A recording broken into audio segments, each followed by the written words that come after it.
Hey guys, it's Road Dog Speaks. Today I am parked up in the best service station in the country.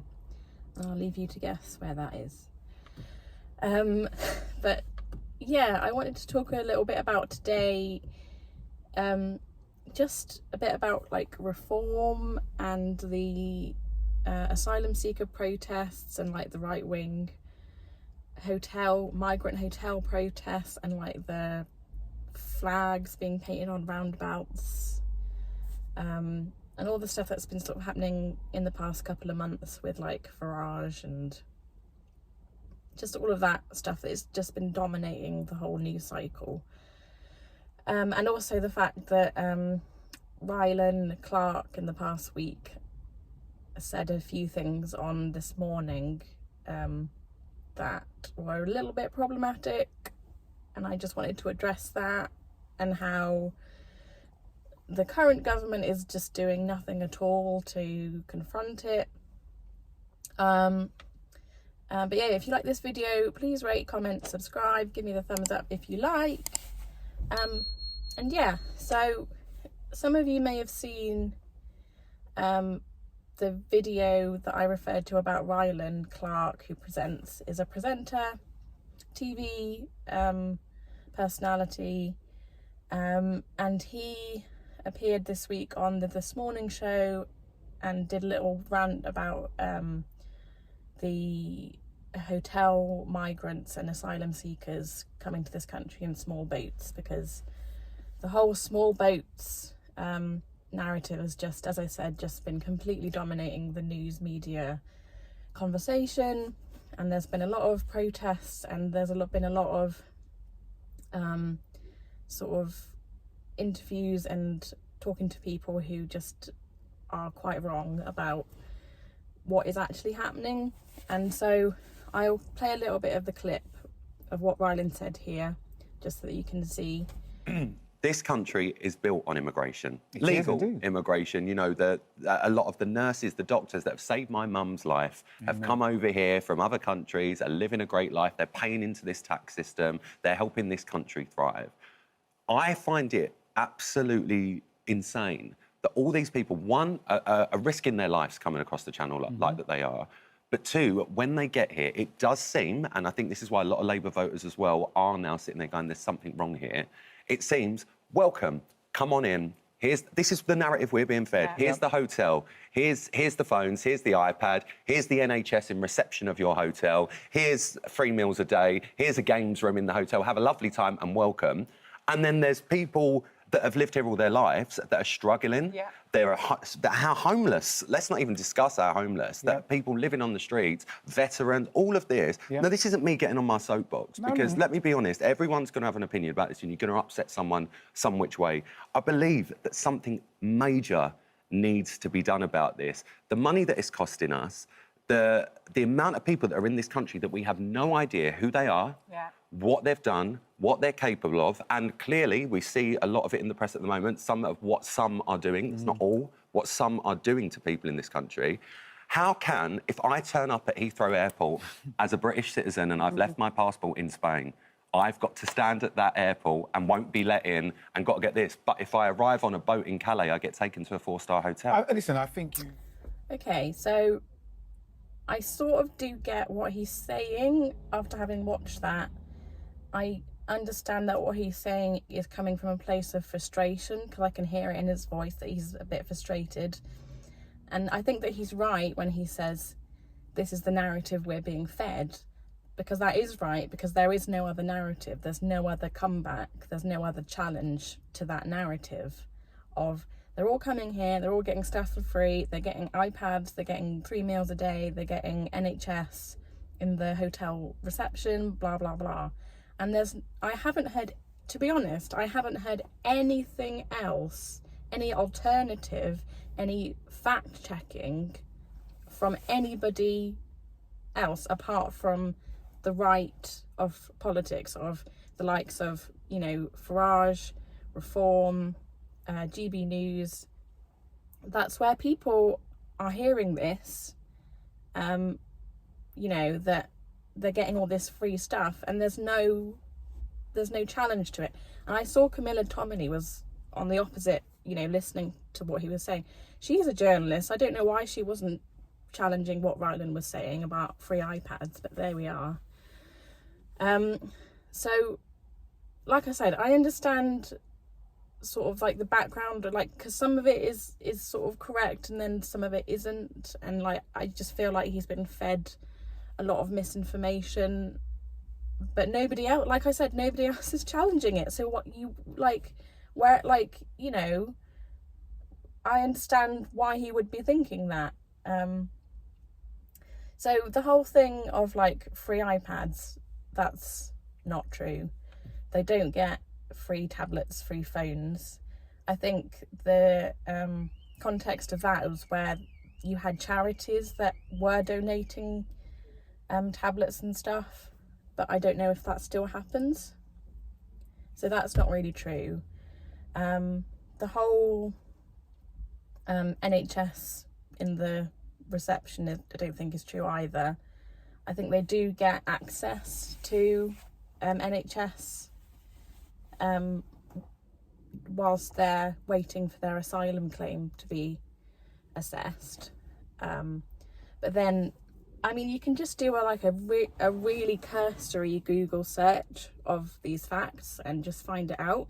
Like how much do asylum seekers get per week in terms of like finance support? So if they're getting government funded accommodation, they get pretty much £10 a week. And then if they are not being housed in government funded accommodation like a hotel, they get about 50 quid a week. And then if, for example, you've got a pregnant lady who might need some medical help or support, they'll probably get like a lump sum of about 300 quid to support themselves, to get, your basic food, drink, like amenities, toothpaste, that sort of thing. So yeah, it's not as if you can't look this up yourself. It is like available on the internet to for people to look up. But it's just, I just get really annoyed because you have all of these migrant hotel protests outside hotels, which I'm sure is very intimidating to the people inside of them. And, people say that they're 4-star, 5-star hotels. Again, that's a misnomer, because I think they probably used to be 4-star hotels, are failing 4-star hotels and have been bought by the government in order to house these people. And so it's literally very, very basic, your basic bed and board, kitchenette type thing. It's really not very much at all to survive off. But yeah, like, I just get frustrated because the government don't challenge it, and I don't know why they're not. They're just off on their hollybobs, and they're not doing interviews. And if they are doing interviews, they just sort of prevaricate until the interview is over, and thank God for that, they can leave. But Nigel Farage, the likes of Nigel Farage and people in the Reform Party, they literally, they thrive on it. They thrive on interviews, media attention, podcasts, conferences, constantly being in the limelight. And who can argue when that is, what people are seeing every single day? I blame the media for constantly airing it, because, they've got a responsibility to be balanced and present both sides of the argument, which I don't think that they're doing. But yeah, I just think there needs to be strong opposition to this, and there needs to be more people actually challenging this and saying, actually, no, they're not getting free iPads, they're not staying in 4-star hotels, this is how much money they're getting per week, and they don't have access to the NHS in the lobby. That's all that needed to happen in that little clip there. Camilla Tominey just needed to say, I'll stop you right there, Rylan, that's not true. But it doesn't happen. It just doesn't happen, and I don't know why it doesn't happen. I just feel like the media just seems to lap it all up and just you know, allow people to spout what they want to spout, even if it's not true, if it comes from a place of disinformation, and they just let it be. And there's nobody to fill that negative space apart from, you know, the likes of Farage.